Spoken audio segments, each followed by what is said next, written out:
আসসালামু আলাইকুম। সবাই আশা করি ভালো আছেন। আমিও ভালো আছি।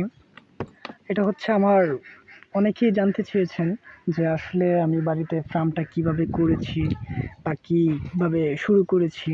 অনেকেই হয়তোবা দেখতে চেয়েছেন। আজকে তাদের উদ্দেশ্যেই আমার এই ভিডিওটা। আসলে আমার ইচ্ছা ছোট থেকেই যে নিজে একটা কিছু করা। তার জন্য আমি চেষ্টা করছি। বাকিটা আল্লাহর ইচ্ছা। জানি না আল্লাহ কপালে কী রাখছে। এটা হচ্ছে আমার ফার্মের এরিয়া। আপাতত কিছু হাঁস, মুরগি, মাছ, ছাগল ওইগুলো দিয়েই শুরু করছি। দেখি কতটুক যাওয়া যায়, আগানো যায়। সবাই আমার জন্য দোয়া করবেন। আমি যাতে আমার সফলতার সর্বোচ্চ সদ্ব্যবহার করতে পারি। আমি যাতে ভালোভাবে সব কিছু করতে পারি, তার জন্য দোয়া করবেন।